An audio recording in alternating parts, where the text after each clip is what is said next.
제사장, 레위인, 일반 회중, 이스라엘 회중에 분명히 구분을 지어놓고 계십니다. 하나님이. 제사장이라 하면 아론 가문을 가리키는 거예요. 제사장은 이 아론의 계열에서 말이죠. 그 다음에 레위, 그리고 이스라엘 회중인데, 하나님이 지금 이 말씀에서 분명히 이 세 부류를 구분하고 계세요. 물론 큰 테두리 안에서 다 이스라엘 족속이고 하나님 백성인데, 하나님 주신 직분과 맡기신 역할에 따라서 분명히 구분하고 계시단 말이죠. 어떻게 구분하냐? 내가 성소에, 성막, 성전, 그렇게 얘기하죠. 하나님이 임재하십니다. 이게 이제 그 거리. 성소에서 가장 직접적으로 하나님께 제물을 드리는 중보의 사역을 감당하는 것은 제사장들만 할 수 있어요. 그러니까 가장 가깝고 가장 하나님과 하나님을 섬기는 일에 가장 가깝고 책임이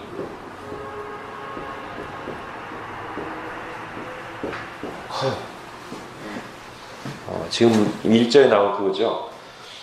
아론에게 이르시되 너와 네 아들들과 내 조상의 가문은 성소에 대한 죄도 감당하고 제사장 직분에 대한 죄도 감당하고 막중한 책임을 부여하시는, 성소가 제대로 하나님의 뜻대로 잘 진행되는 것, 그리고 제사장이라는 직분이 잘 진행되는 것은 여기 책임이에요. 레위는 그 다음으로 가까워. 앞에서도 한번 했습니다만 이 레위인은 제사장들을 돕는 역할이에요. 그러니까 이 사람들은 제사를 집례할 수는 없습니다. 그리고 성소의 기구나 제단을 만져서도 안 됩니다. 레위인들은 제사장들이 하는 걸 옆에서 돕거나 저 가문에서 이렇게 뭘 쌓아놓으면 그걸 운반할 수는 있어요. 그 역할이에요. 그렇지만 자기들이 제사에 직접 참여하거나 만질 수는 없습니다. 책임이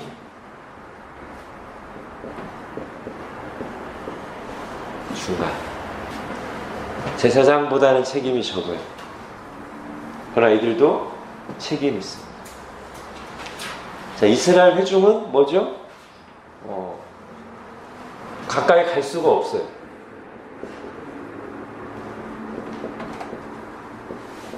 네. 성소에 가면 어떻게 되죠? 네, 죽어요. 성소에 가면 죽어요. 대신에 그 성소 자체에 대한 책임은 적죠. 없다는 뜻은 아닙니다. 상대적으로 제사장이 하나님께 가장 가까운 대신 책임이 가장 커요. 레위인이 그 다음 가까운데 책임이 그 다음으로 크고, 이스라엘 회중은 가까이 가는 게 불가능합니다. 가면 죽습니다. 이게 지금 어떤 문맥에서 제가 나온다고 말씀드렸냐면, 하나님 이 얘기를 지금 여기서 다시 분명하게 이렇게 선을 그어 놓으신 이유가 뭐냐면, 어떤 사건 때문에 그래요? 고라의 땅의 반역.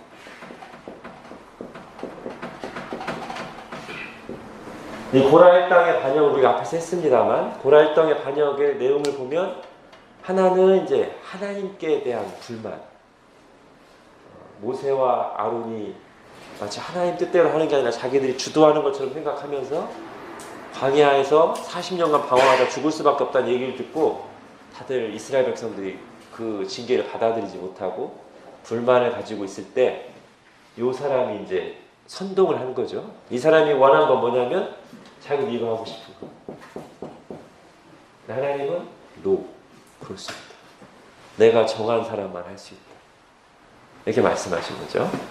그래서 다시 한번 지금 이것을 분명하게 선을 그어 놓으시는 건데, 자, 이제 오늘 할 그 18장, 19장은 이제 뭐가 중요하냐면요. 계속해서 이제 제사장하고 레위인 얘기가 줄을 이룰 텐데 오늘 분명히 하고 가실 게 뭐냐면 이것을 어떻게 적용할 것인가. 오늘 우리에게. 이게 오늘 핵심입니다. 이렇게 구분을 하겠습니다. 이것은 이제 오늘 본문에서뿐만 아니라 앞으로 여러분들이 구약 성경을 볼 때 또 적용하는 하나의 원칙이 될 수가 있는데 이 제사장과 레위인에 관한 내용, 특히 제사장에 관한 내용이 두 가지 큰 적용이 가능합니다. 하나는 이런 표현을 할게요. 구속사적 적용. 이 말은 뭐냐면 쉽게 얘기하면 제사장을 누구하고 연결시키는 거냐면 예수님과 연결시켜서 해석하고 이 오늘 본문의 제사장에 관한 내용들을 오늘날의 예수님에 대한 내용으로 받고 예수님은 우리를 위해서 이런 일을 하셨구나 라고 적용하는 거예요. 첫 번째가. 근데 그것만 있는 게 아니고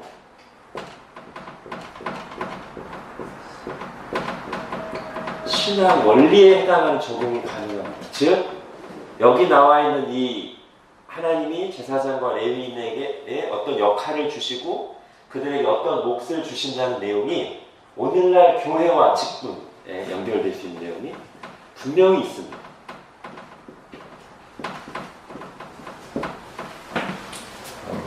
우리가 이것을 다 해야 되는데 제가 이따가 이 중에 하나를 빼놓거나 잘못 적용하는 부분을 그 뒤에서 한번 하겠습니다. 자, 그래서 크게는 오늘 나오는 이 제사장 얘기, 이 제사에 대한 얘기, 이들에게 맡긴 역할 얘기를 하나는 구속사적으로 해서 예수님께 적용할 수 있고 또 하나는 신앙 원리에 적용할 수 있는데 이렇게 적용을 할 때 그냥 우리가 하고 싶은 대로 마음대로 하는 게 아니죠. 제가 늘 성경 해석의 원칙으로 강조한 게 뭐죠? 미음함인지 아시죠? 네. 그렇죠. 감사합니다. 성경 해석의 가장 중요한 원칙은 문맥이에요.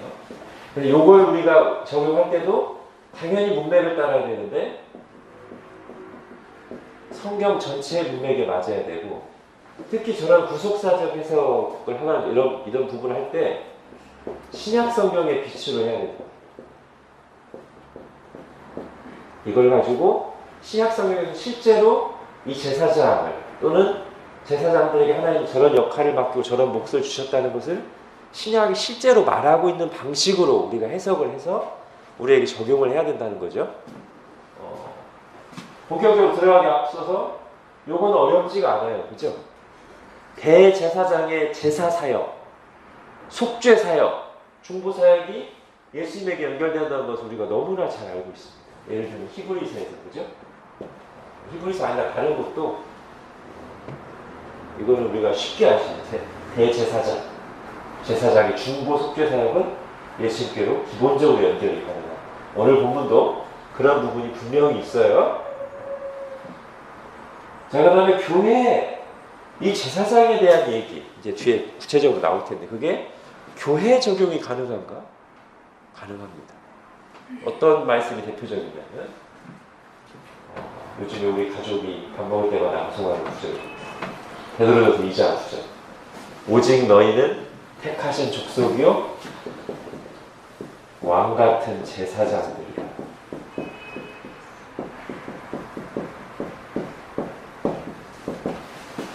이렇게 말하고 있죠? 신약 성경에. 다시 신약 성경이에요. 제가 전에도 한번 말씀드렸습니다만, 이제 올해가 종교개혁 500주년이니까 우리 루터 선생님께서 이 구절을 근거로 해서 만인 제사장을 얘기했단 말이죠. 근데 이게 뒤로 가면서 이 개인주의적인 거랑 겹쳐서 이 만인 제사장을 너무 신자 개개인에게만 적용한 측면이 크다고 제가 몇 번 말씀드렸습니다. 사실 베드로전서 2장 9절은 이것을 신자 개개인에게 적용하기보다는 교회에 적용하고 있다고 봐야 돼요.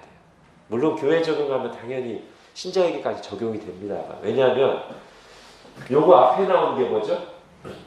오직 너희는 택하신 족속, 나 같은 제사장들이요. 그 다음에 거룩한 나라. 그의 소유된 백성. 이거랑 지금 같이 나오는 거거든요, 이게. 이게 개인에게 적용되는 것들인가요? 아닙니다. 다 교회를 가리키는 표현들이에요.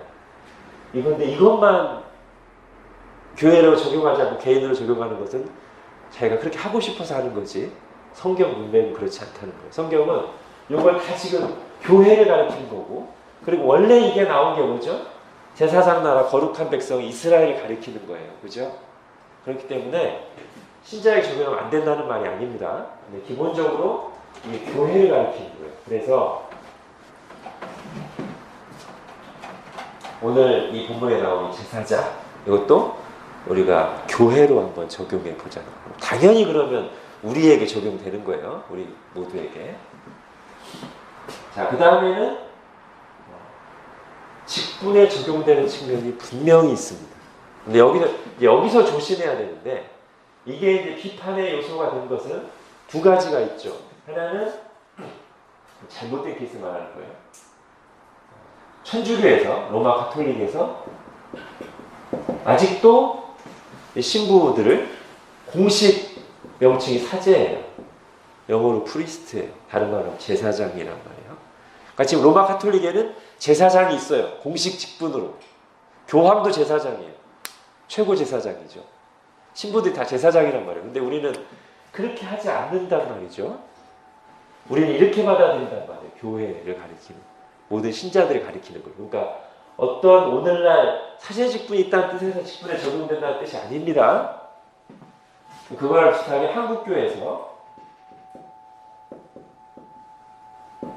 목사가 제사장인 것처럼 적용한 그런 사례들이 있었죠. 이것도 아니에요.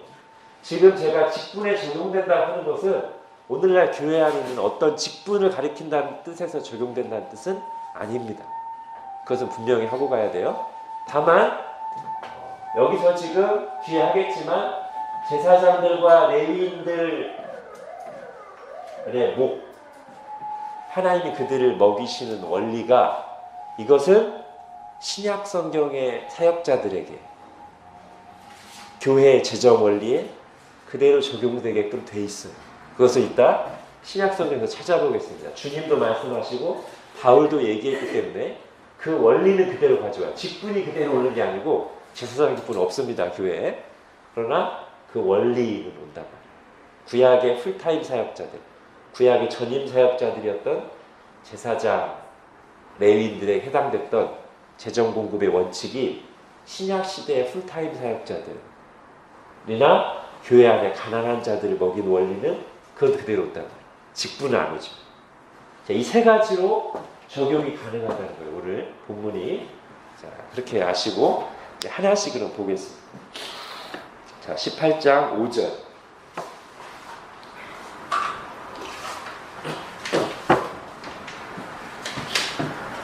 자, 이번엔 어떤 자매님이 뭐 읽어주시겠습니까? 우리 박정호 형제님이 하셨는데 부참 스스로 우리 김장현 자매님께서 18장 5절 한번 읽어주시죠. 이와 같이 너희는 성소의 증거와 제단의 증거를 다하라. 그리하면 여호와의 진노가 다시는 이스라엘 자손에게 미치지 아니하리라. 예. 자, 원래 이 민수기 18장은 이 17장 한번 평경 보세요. 17장 12, 13절부터 연결된다고 보는 게 대부분의 주석입니다. 그러니까 17장에 들어있긴 하지만 잘 보면 17장 11절까지 딱 끝나고요. 갑자기 17장 12절에 이스라엘 백성들의 탄식이 나와요. 이스라엘 자손이 모세에게 말하는데 보소서 우리는 죽게 되었나이다. 망하게 되었나이다. 다 망하게 되었나이다. 가까이 나아가는 자, 곧 여호와의 성막에 가까이 나아가는 자마다 다 죽사오니 우리가 다 망하여 하리까. 이게 불만 같기도 하고 절망 같기도 하고요. 이스라엘 백성이 이렇게 말하는 것에 대한 답변으로서 하나님이 민수기 18장 19장을 말하고 있다고 많이 봅니다. 그런 것 같아요. 그래서 어떻게 보면 이것에 대한 대답 중에 하나가 지금 읽으신 5절이에요. 이스라엘 자손들은 아무리 이렇게 막 말해도 이 사람들에게 그래? 그럼 불공평하구나. 너희 회중들도 그럼 앞으로 이런 조건만 갖추면 성막에 들어갈 수 있도록 길을 열어줄게. 하나님 그렇게 말씀하신 적이 한 번도 없어요. 이스라엘 회중은 절대 성막에 가까이 못 갑니다. 가면 죽습니다. 죄인이기 때문에 죽습니다. 하나님이 정하신 거룩하게 한 직분, 사람들만 올 수 있습니다. 그래서 그럼 이 사람들이 죽지 않을 수 있는 길은 뭔가? 그것은 제사장들과 레위인들이 성소에서 하나님이 맡기신 속죄 사역, 중보의 사역을 잘 감당할 때만 이스라엘 백성들이 하나님의 진노를 면할 수 있어요. 그게 지금 18장 5절이라고 해요. 이와 같이 너희는 성소의 직무와 제단의 직무를 다하라. 그리하면 여호와의 진노가 다시는 이스라엘 자손에게 미치지 아니하리라. 예, 하나님의 백성이 하나님의 진노를 면할 수 있는 키가 누구에게 있냐면 제사장에게 있다는 거예요. 제사장의 사역에. 자, 이 부분은 지금 어디로 연결돼야 되겠어요? 예, 요거죠. 이게 바로 구속사적 적용이 가능한 대목이 바로 이 지점입니다. 죄범한 이스라엘 백성들이 어떻게 하나님의 진노를 피할 수 있는가? 제사장의 사역에 달려있다. 성소에서 일어나는 어떤 일 때문에 이스라엘 백성들이 죄인임에도 불구하고 하나님의 진노가 그들에게 임하지 않을 수 있어요. 성소에서 일어나는 어떤 일, 제사장들이 하는 어떤 일, 그게 바로 예수님에게 적용된 부분이죠. 그죠?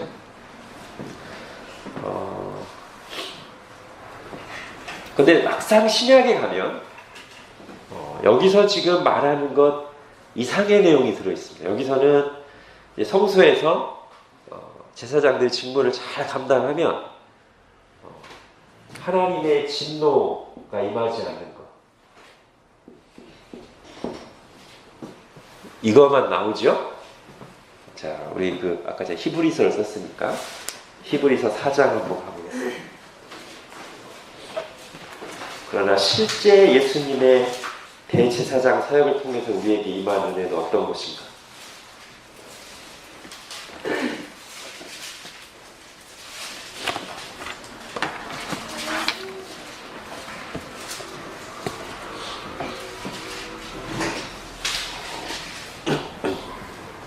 자, 히브리서 4장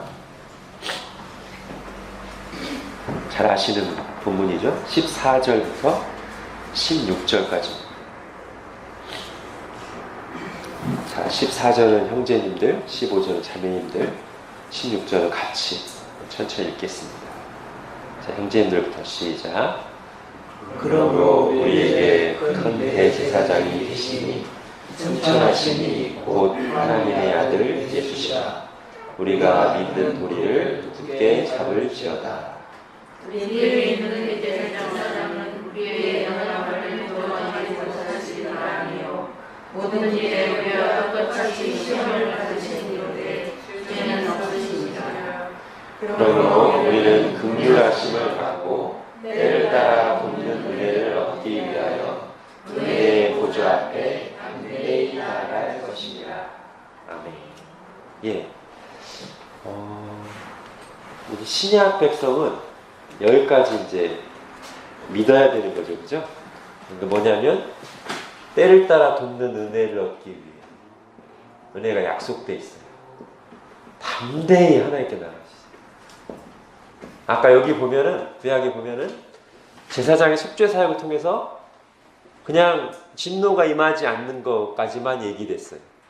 이 사람들이 뭐 제사장의 속죄 사역을 통해서 성막에 지성소에 들어갈 수 있다 그런 내용도 없고 그냥 진노가 임하지 않는 것 정도만 말했지만 실제로 예수님이 오셔서 대제사장으로서의 중보 사역을 완수하셨을 때는 이게 성막이 완전히 열려가지고 구약의 대제사장도 1년에 한 번 두렵고 떨림으로 들어가던 거기까지 완전히 열려가지고 은혜를 받기 위해서 은혜가 약속돼 있어요. 담대히 언제든지 나갈 수 있어요. 여러분, 저 이것을 한번 10단계로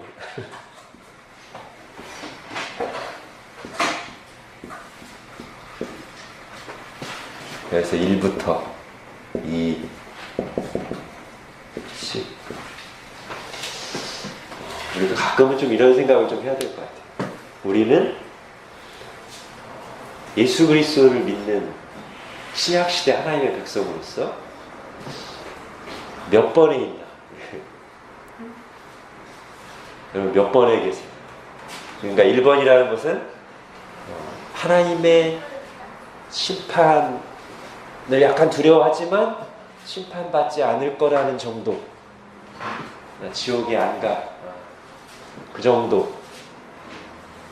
10번은 완전히 이제 하나님의 품에 안겨서 하나님의 그 사랑에 너무 감사하고 감격하면서 누리면서 친밀하게 동행하는 10번. 할렐루야. 자, 우리 누구랑 좀 비교해보면 좋겠냐면 누가복음 15장에 두 아들, 그죠?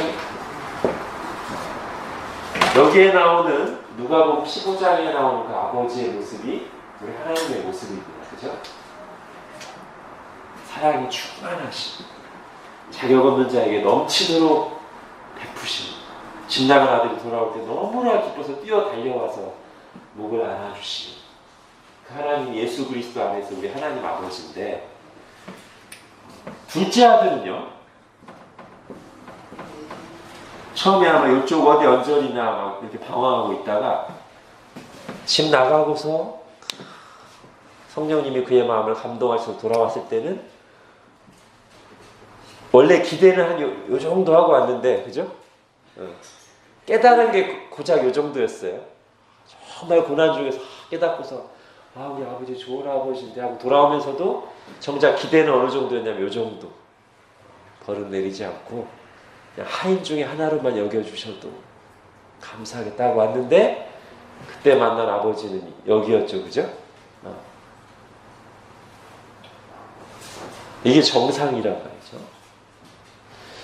근데 별 문제 없는 것 같았던 첫째 아들이 이 광경을 보고서 드러낸 그의 속내, 그의 신앙의 실체는 뭐였냐면 거의 여기, 그죠? 거의 하나님을 신뢰하거나 누리지 못한,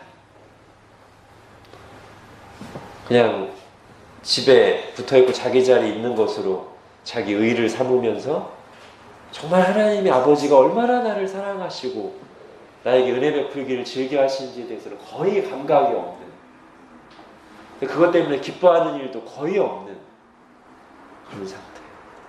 근데 이게 이제 신약시대 신자들도 여러 가지 이유로 요 언저리에서 맴돌기가 쉬워요. 교회 안에서 율법적인 메시지가 선포된다든지, 또는 그러지 않음에도 불구하고 자신의 죄 문제와 싸우다가 스스로 지치고 자기에 대한 부정적인 생각에 갇혀 있어서, 아니면 어떤 신앙생활에 대한 부담감이 이게 왜곡돼서 결국 은혜 안에서 하나님의 일을 하는 건데, 은혜는 어디론가 저기 꿈속으로 사라져가고 내가 지금 지키고 있는 위치나 역할에 대한 부담감이 너무 커서 여기 언저리에서 있을 수 있어요. 그죠? 우리가 생각해야 될 것은 하나님의 모습이 원래 이쪽이 뿐만 아니라 하나님이 어디 쪽에 있는 신자를 더 기뻐하실까? 이것도 생각해봐요. 여기에 있는 신자일까요? 여기에 있는 신자일까요? 여기에 있어야 하나님이 더 기뻐하시죠. 그죠? 왜냐하면 여기에 있는 게 복음을 제대로 믿는 거거든요. 하나님을 성경이 말하는 하나님으로 믿는 게 이쪽이에요. 이쪽에 가까울수록 하나님에 대한 뭔가 오해나 성경적이지 않은 하나님상 이미지가 많이 들어있을 가능성이 많은 거예요. 어떤 이유로든지. 히브리서 11장 6절에 믿음이 없이는 하나님을 기쁘시게 하지 못한다. 근데 두 가지를 믿어야 되는데, 하나님이 계신 것과 자기를 찾는 자들에게 상 주시는 하나님으로 믿어야 하나님이 기뻐하시지, 하나님을 무서운 하나님, 책 잡는 하나님으로 의식하고 있으면 계속 하나님께 별로 기쁨이 안 돼요. 하나님이 안타까우시죠. 복음 안에서 우리가 가야 될 지점은 이 지점입니다. 때를 따라 돕는 은혜를 얻기 위하여 은혜의 보좌 앞에 담대히 뛰어 달려가라. 그러죠? 이걸 항상 기억해요.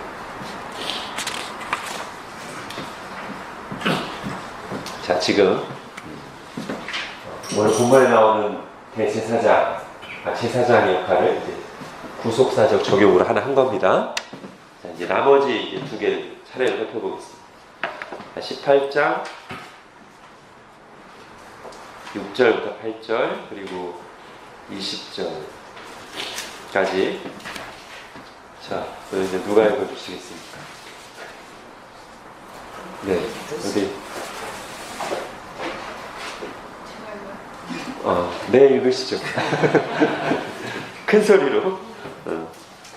보라, 내가 이스라엘 자손 중에서 너희 형제 레위인을 택하여 내게 돌리고 너희에게 선물로 주어 희망의 일을 하게 하였나니 너와 내 아들들은 제단과 회장 안의 모든 일에 대하여 제사장의 직분을 지켜 섬기라. 내가 제사장의 직분을 너희에게 선물로 주었은즉 거기 가까이 하는 외인은 죽임을 당할지니라. 여호와께서 또 아론에게 이르시되 보라, 내가 내 거제물 곧 이스라엘 자손이 거룩하게 한 모든 헌물을 내가 주관하게 하고 내가 기름 부음을 받았으므로 말미암아 그것을 너와 내 아들들에게 영구한 몫의 음식으로 주노라. 여호와께서 또 아론에게 이르시되 너는 이스라엘 자손의 이 땅에 기업도 없겠고 그들 중에 아무 분깃도 없을 것이나 내가 이스라엘 자손 중에 내 분깃이요 내 기업이니라. 자, 이제 18장 이 즈음부터 한 6절 즈음부터 제사장과 레위인에게 주시는 몫이 나옵니다.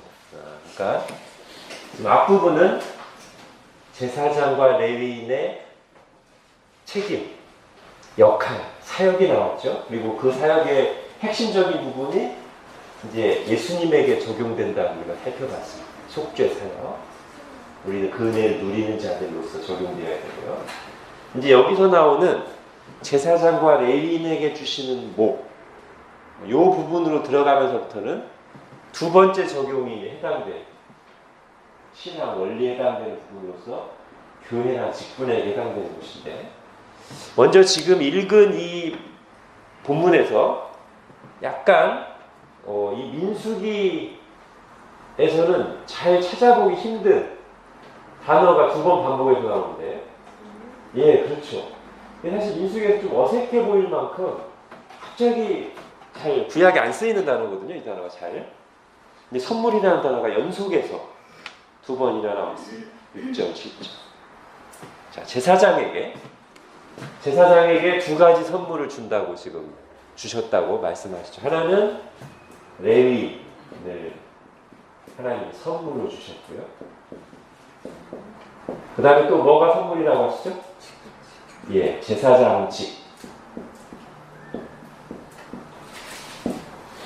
이 두 가지를 연속해서 하나님이 지금 아론과 너의 후손들에게 선물로 주었다. 자, 왜 하나님이 여기서 갑자기 선물이라는 표현을 쓰셨는가? 자, 두 가지로 한번 생각해 볼 수 있을 것 같습니다. 여기서 이 각자를 우선 생각하기 전에 왜 여기서 선물이라는 표현을 쓰셨는가? 자, 첫 번째 이유는 이제 8절부터 보시면요, 쭉 뭐가 나오냐면 제사장에게 주시는 몫이 나와요. 먹을거리. 그게 뭐냐면 이스라엘 백성들이 제물로 가져온 것 중에 하나님께 드리고 제사들에서 태우는 것들 있잖아요. 그리고 남은 거, 아니면 뭐 그냥 흔들어 드리는 제물이나 들어올리는 제물은 그대로 다 제사장이 접수하고요. 소재 같은 것도 태워서 드리는 나머지 다 하죠. 그걸 뭐라고 표현하냐면 목이라고 했어요. 목.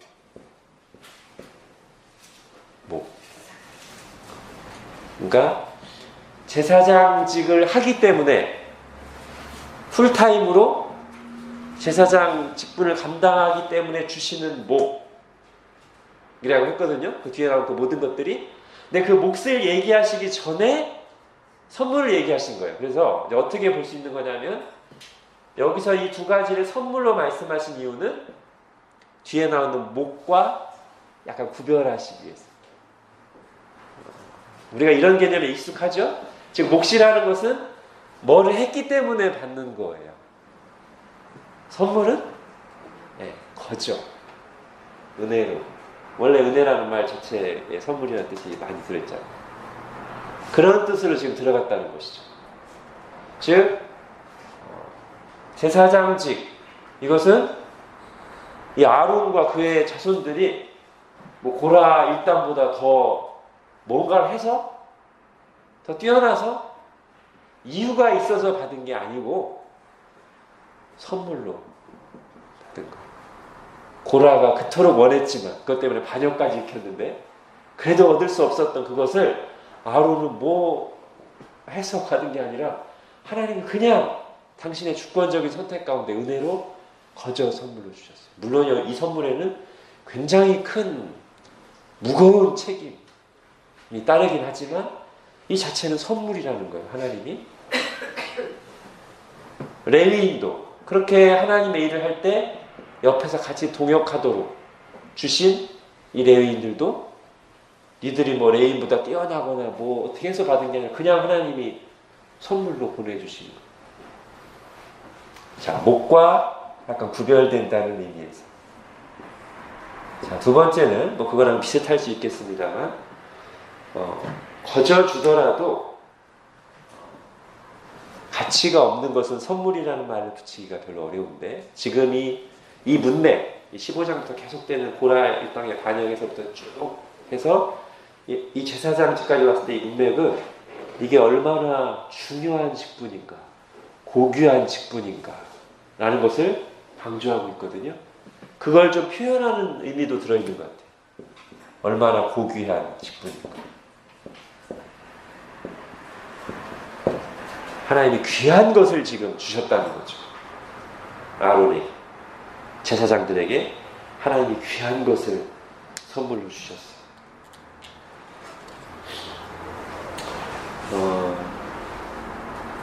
이 부분이 이제 여기에 연결될 수 있는 거예요. 제사장직이 선물이다. 그 로마서 9장이 생각납니다. 그런즉 원하는 자로 말미암음도 아니요 다른 박질하는 자로 말미암음도 아니요 오직 긍휼히 여기시는 하나님으로 말미암음이라. 뭐가요? 구원. 하나님의 백성됨이 원하는 자로 말미암은 것도 아니고 다른 박질하는 자, 열심히 얻으려고 노력하는 자에게 주시는 것도 아니고 오직 긍휼히 여기시는 하나님의 은혜로, 하나님의 주권적인 선택으로 말미암아서 구원이 주어졌고 하나님의 백성이 되었다. 이렇게 말하잖아요, 로마서가. 우리가 가지고 있는 이 신분, 교회가 가진 이 신분, 하나님 우리를 왕같은 제사장을 불러주시면서 언제든지 아까 말했던 예수 그리스도의 은혜로 말미암아 언제든지 하나님의 보좌 앞에 은혜를 약속받고 담대히 나아가서 하나님을 섬기고 하나님을 아버지라 부르고 하나님의 은혜를 받을 수 있는 이 놀라운 특권은 선물이라고 하시죠. 그 같이 동역하는 교회를 이루는 지체들도 선물로 받을 것. 도저히 우리 힘으로 꿈도 꿔볼 수 없는 위치, 신분에 우리가 거저 이렇게 딱 가 있는 거죠. 내가 천지 만물을 창조하신 하나님의 사랑을 받는 아들이라니, 이거죠. 이게 내가 영원한 천국에서 영원히 하나님과 복을 누리며 살 사람으로 부름을 받았다니. 선물.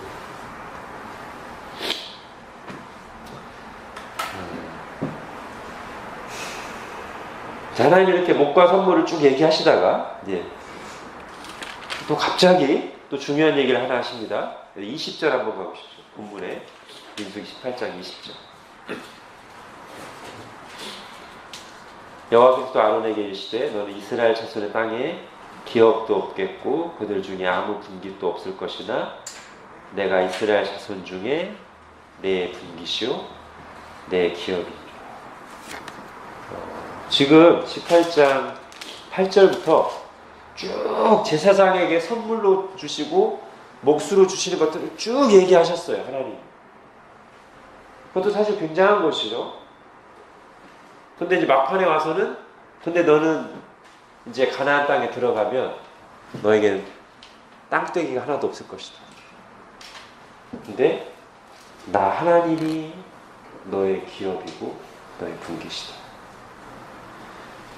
이렇게 말씀하시는 거죠.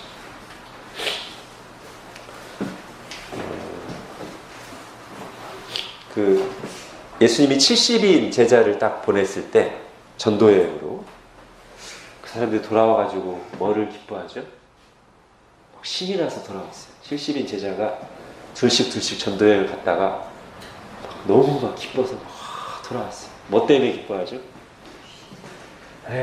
주의 이름으로 명하니까 병자들이 낫고 귀신들도 물러가고 너무 흥분하고 기뻐했어요. 그때 예수님이 뭐라고 하시죠? 귀신들이 너에게 항복하는 것보다 너의 이름이 하늘에 기록된 것을 기뻐하라. 그러니까 너희가 하는 일 또는 그 일의 성공, 사람들의 평가, 너희가 가지고 있는 소유, 다 하나님으로부터 온 거니까 감사해야 되지만 예수님은 이런 거에 들떠있는 제자들 보고서 아니야 요거에 너무 기뻐하지 말고 너희가 하나님의 자녀된 거 그거를 훨씬 더 기뻐해야 돼.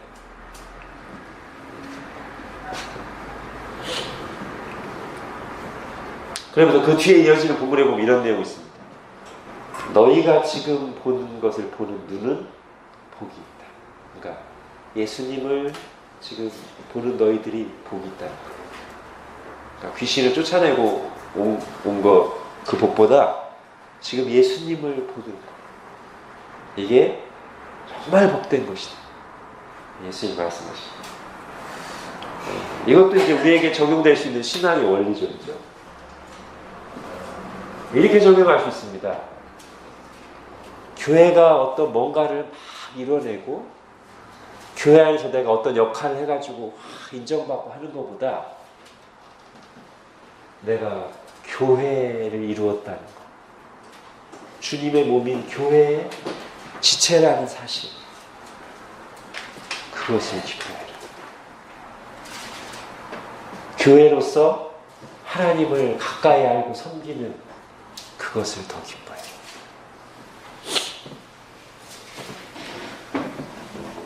그렇죠? 우리가 이것을 놓치기 쉽기 때문에 항상 다시 생각해야 돼요.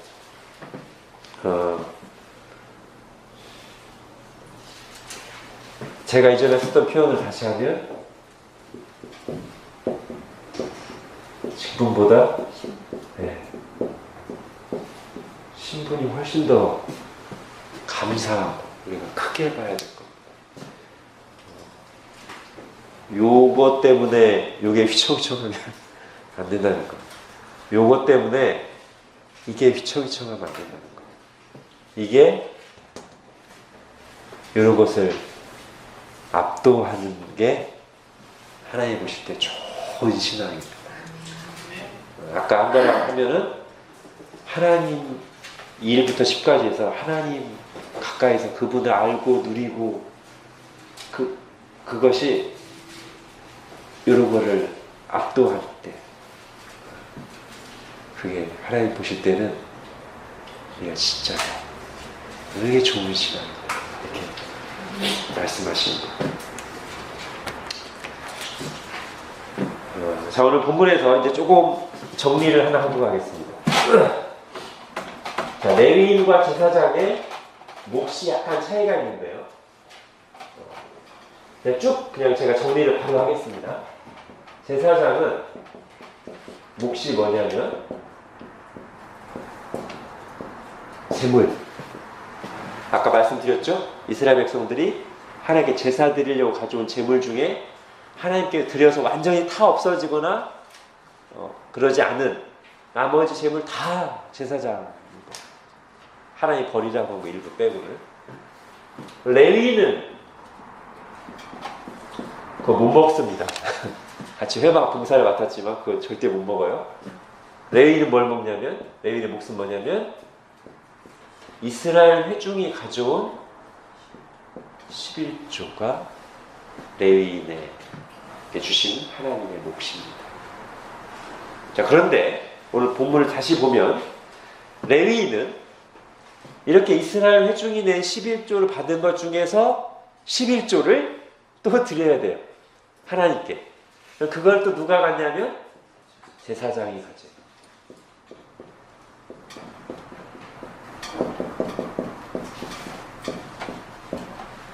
예, 정리하면 이렇게 됩니다. 그리고 나머지 이스라엘 회중들은 하나님 주신 힘으로 열심히 땀 흘려서 하나님이 햇빛을 쬐시고 비를 내리시고 건강을 주시고 기회를 주셔서 열심히 일해서 얻는,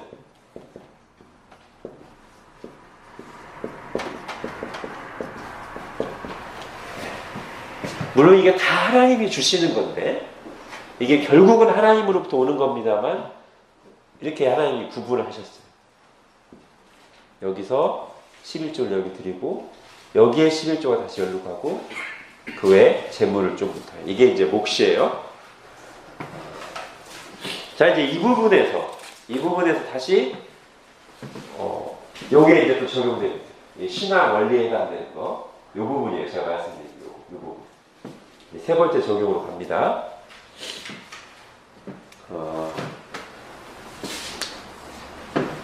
제사장과 레위인들이, 다음 문제. 제사장과 레위인들이 성막에서 봉사할 때 하나님께서 이스라엘의 헌물과 11조를 통해 그들의 필요를 채우신다는 말씀 또는 이 원리가 신약 시대에까지 적용된다는 것을 성경이 어떻게 가르치고 있습니까?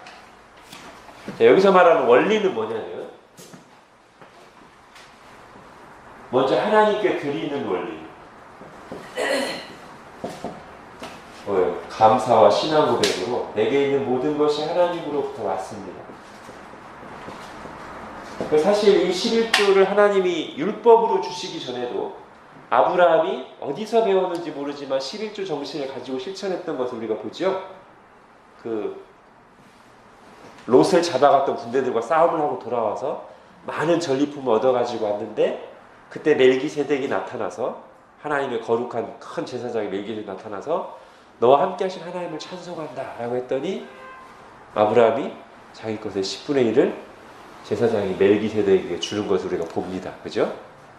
그리고 그게 그의 자녀들에게까지 이어져서 야곱이 도망가는 중에 서원을 하죠.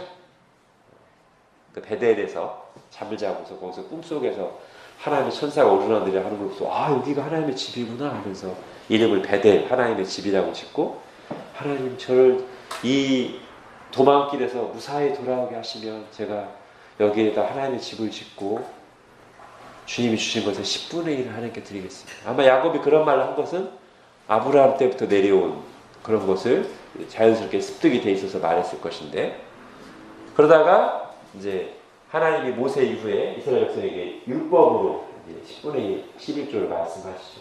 그러니까 하나님께 드림의 원리가 있고, 또 하나는 이 11조를 뭐라 뗄 수 없냐면 이 11조로 드려진 것이 여기요, 레위인들과 그리고 공동체 안에 가난한 자들, 누구죠? 고아, 과부, 나그네, 이들의 필요를 채우는 데 사용돼요. 즉 하나님의 백성들이 감사와 신앙 고백으로 하나님께 드린 것이, 그러니까 하나님의 것인데 그게 하나님을 위해 생계를 일을 하지 않고 전적으로 봉사하고 섬기는 자들과 하나님의 백성 공동체 안에 있는 가난한 자들의 필요를 채우는 데 사용된다. 이 두 가지 11조 안에 들어있는 이 원리가 신약 시대까지 그대로 이어진다는 것이 성경이 분명히 말하고 있는 내용이라는 것이에요. 그러니까 제사장이라는 직분은 없지만 이 원리는 이어진다는 거죠. 자, 주님의 교훈과 바울의 말을 보겠습니다. 자, 마태복음 23장 23절은 찾지는 마시고요. 제가 그냥 빨리 읽을게요.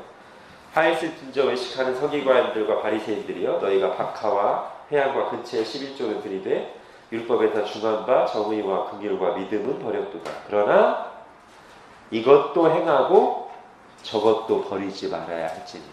예수님은 율법에 더 중한 의와 긍휼과 믿음을 행해야 되고 저것도 버리지 마라. 하나님의 말씀 따라 11조 생활하는 것도 버리지 마라 라고 말씀하셨다는 거죠. 자, 이제 마태복음 10장 10절을 찾겠습니다. 여기서 제가 좀 하나 짚고 넘어가야 될 게 있어서. 자, 마태복음 10장 10절입니다.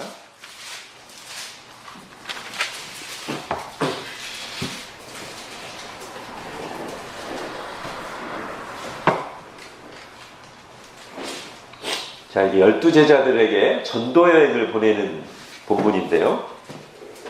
자, 10절. 같이 한번 읽어보겠습니다. 시작. 여행을 위하여 배낭이나 두벌옷이나 신이나 지팡이를 가지지 말라. 이는 일꾼이 자기의 먹을 것 받는 것이 마땅하니라. 예. 여러분 이 말씀을 어떻게 해석하십니까? 자, 예전에 이런 본문을 가지고 어떤 적용을 하는 것을 많이 들었냐면 목회자 또는 사역자의 검소함을 명하는 본문으로 이게 인용되는 것을 제가 몇 번 봤습니다. 여러분 잘 보십시오 한번. 과연 이 10절에서 지금 말하는 것이 복음의 일꾼들이 검소해야 된다. 여기에 초점이 있는 걸까요? 잘 보시면 그렇지가 않습니다. 물론 검소해야 돼요. 욕심내지 않고 검소하고 당연한 건데 지금 여기서 주님이 말씀하시는 포커스는 그게 아닙니다. 두벌 옷이나 배낭이나 신이나 지팡이를 가지지 말라고 하신 이유가 문맥 속에 분명히 있어요. 그게 뭐죠? 일꾼이 자기의 먹을 것 받는 것이 마땅하다. 이게 그럼 조금 우리가 생각해보면 자연스럽게 어떤 결론이 나오냐면 네가 지금 복음을 선포하는 일꾼으로서 주님의 일꾼으로 가기 때문에 네가 네 것을 다 챙겨가지고 바리바리 싸가지고 가지 마라. 왜냐하면 너는 일한 대가를 받는 것이 마땅하고 네가 가서 복음을 선포하고 섬기는 그곳에 하나님이 예비해 두신 하나님의 백성들이 있어서 그들이 너의 필요를 채우도록 할 것이다. 그러니 너는 믿음으로 출발할 때 필요한 것만 가지고 믿음 없이 다 가지고 가지 말고 믿음으로 출발할 때 필요한 것만 가지고 가라. 내가 채워줄 것이다. 근데 어떻게 채워주냐면 하나님이 하늘에서 내려주시는 것이 아니라 이 사람이 복음 사역을 하는 그곳에서 그 영적인 유익을 얻는 사람들 중에 어떤 사람들이 이 복음에 반응하면서 하나님의 일꾼이 너에게 너의 재정적인 필요, 물질적인 필요를 채워줄 것이다. 이런 뜻이에요. 그렇죠? 이게 문맥이 그래요. 이거를 그런 부분을 싹 빼놓고 목회자는 검소해야 됩니다. 이렇게만 적용하는 것은 지금 문맥을 벗어나서 자기가 보고 싶은 것만 보는 거예요. 목회자가 너무 욕심내는 것에 아주 신절해가 나가지고 이 본문을 들이키면서 목사님 여행을 위해서 배낭이나 두벌옷이나 신 가지지 말라고 했는데 이렇게 적용한다는 것은 검소하라는 것은 맞는 말이에요. 근데 이 본문을 그렇게 들이대는 것은 별로 지금 여기 맞지가 않습니다. 더군다나 만약에 교회가 재정이 있는데도 불구하고 목회자의 필요를 안 주면서 이 본문을 들이밀어서 하고 있다면 그거는 자신들에게 적용해야 될 본문을 하지 않고 목회자에게 요구하는 이상한 잘못된 적용을 하고 있는 거죠. 그렇죠? 그렇게 가면 안 되는 본문입니다.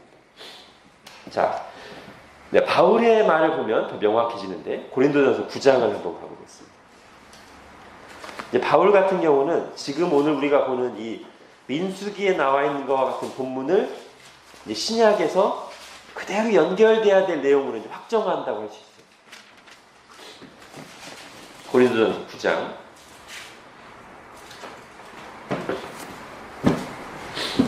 자, 7절부터 보겠습니다. 자, 다 읽지는 않고 제가 이제 선택해서 두세 구절만 읽겠습니다. 7절. 누가 자기 비용, 6절부터 할게요. 어찌 나와 바나바만 일하지 아니할 권리가 없겠느냐. 즉, 복음 사역에만 전념하면서 교회로부터 생활비를 받을 권리가 없겠느냐 이 말이죠. 풀어서 하면 7절. 누가 자기 비용으로 군복무를 하겠느냐. 누가 포도를 심고 그 열매를 먹지 않겠느냐. 누가 양떼를 기르고 그 양떼의 젖을 먹지 않겠냐. 지금 바울이 한 세 가지 정도 군사의 비유, 농부의 비유, 목자의 비유를 통해서 복음의 일꾼이 복음의 일을 했으면 그에 합당한 그걸 받는 것이 마땅하다. 그러면서 자 이제 보십시오. 13절로 가보겠습니다. 이게 그 밑에도 쭉 내용이 있는데 빼고 오늘 본문과 가장 직접적으로 연관된 13절. 성전의 일을 하는 이들은 성전에서 나는 것을 먹으며 제단에서 섬기는 이들은 제단과 함께 나누는 것을 너희가 알지 못한다. 이게 지금 제사장이나 레위인들에게 해당되는 내용이죠. 그죠? 그러니까 이게 구약에 나와 있는 내용인데 바울이 이것을 지금 신약의 사역자들에게도 그대로 가지고 와서 적용하는 본문이란 말이에요. 그래서 제가 아까 말씀드리는 겁니다. 구약의 직분이 오늘날 신약시대에 있지는 않지만 그것은 오히려 구약의 직분을 신약으로 가져오면 잘못된 거지만 그 직분을 없애다가 이 원리까지 없애버리는 것은 잘못된 거란 말이죠. 바울은 분명히 저 구약의 제사장들과 레위인들에게 해당되는 재정 공급 원칙을 신약의 사역자들에게 그대로 적용하고 있습니다. 자, 그래서 14절에 이와 같이 주께서도 복음 전하는 자들이 복음으로 말미암아 살리라 명하셨느냐. 이 말 언제 하셨죠? 아까 마태복음 10장 10절에 한 말이 이 말이라고 보통 생각합니다.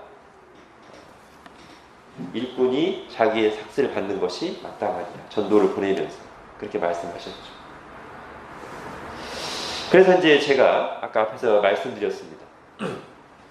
우리가 오늘 본문 같은 내용을 볼 때 이 두 가지를 성경 전체 문맥과 신약의 필수로 잘 적용해서 이렇게 적용해야 될 것은 이렇게 적용해야 되고 이렇게 적용해야 될 것은 이렇게 적용해야 되는데 이것을 잘못 적용하는 예들이 있다.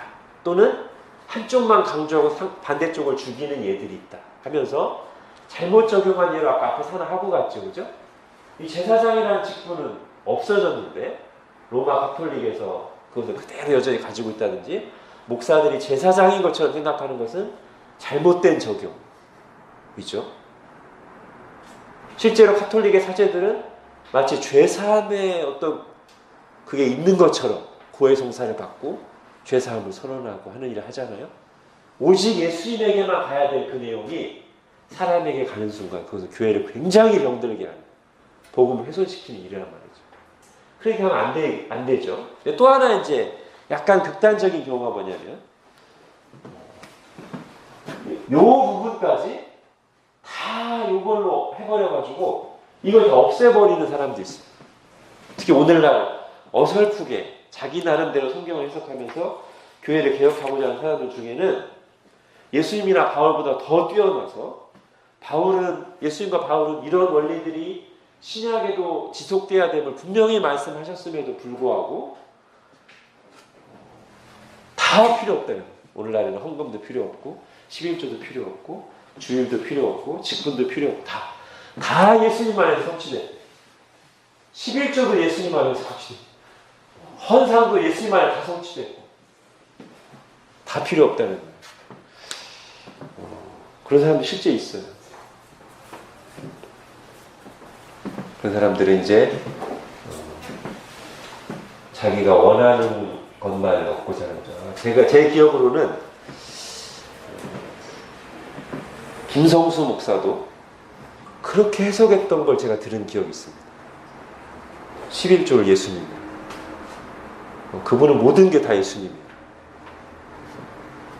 여리고성 전투에서 몰래 그 전리품을 도둑질에다가 숨긴, 그러다 돌에 맞아 죽은 아간도 김성수 목사 해석은 예수님이에요.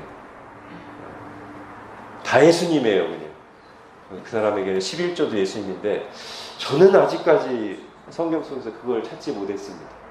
11조가 예수님이라는 해석을 저는 아직까지는 발견 못했습니다. 제가 신학 공부가 부족해서 그런지 몰라도 제가 발견한 것은 오히려 이겁니다.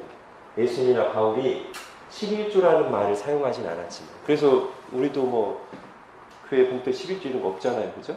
그러나 이런 원리와 정신은 신약교회도 그대로 지속된다는 것이 저희가 성경에서 발견한 거고, 개혁파들이 성경에서 발견한 거지 예수님이 11조다 이거는 저는 잘 모르겠습니다. 다시 한번 오늘 본문에서 우리가 구속사적인 적용과 신앙 원리로서의 적용을 다 같이 찾을 수 있다는 사실을 기억하시면서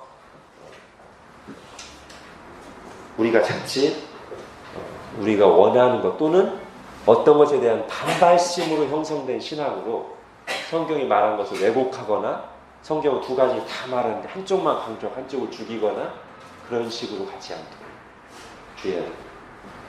자, 마지막 붉은 암송아지 죄를 통한 정결규례는 간단하게 하겠습니다. 이거야말로 그냥 뭐 바로 달리 말할 것 없이 바로 그냥 구속사적 적용으로 가면 아무 문제가 없습니다. 그죠? 이 붉은 암송아지 죄로 사람들을 정결하게 하는 물을 만드는 건데 이게 신약과 어떻게 연결되는가?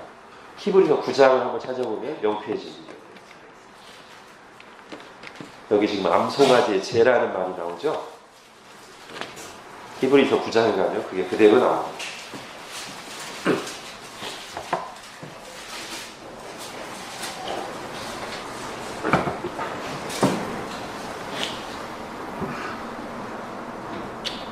히브리서 9장 예수님의 속죄 사역을 말하는 부분에서 9장 13절 14절입니다. 같이 읽겠습니다. 시작.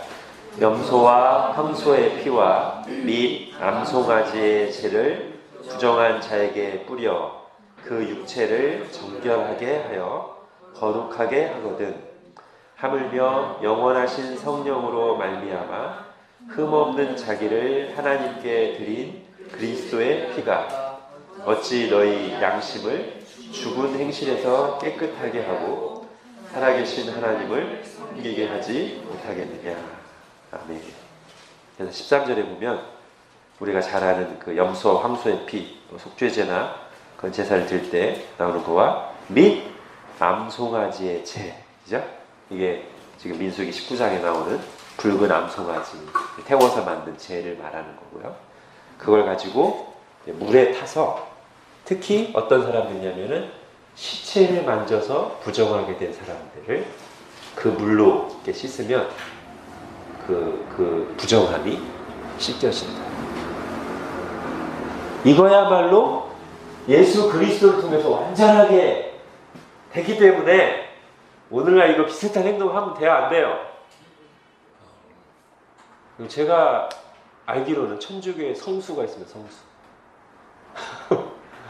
상당히 미신적이죠, 그죠? 성수가 있어요. 거룩한 물이 있어요. 미신적인 게 많아요, 천주교. 이게 바로 이제 잘못 해석합니다. 이런 모든 내용들은 다 예수님으로 해결됐기 때문에 이럴 때야말로 확실하게 다른 거 다 없애버리고 예수님 한 분만으로, 예수님의 십자가 사역만으로 우리의 모든 죄와 부정하고 더러운 것들은 완전히 씻겼습니다 라고 고백하는 게 우리에게 필요합니다. 거기에 뭐를 보태는 순간 예수 그리스도의 속죄 사역에 흠집을 내는 아주 악한 행동이 되는 것이죠.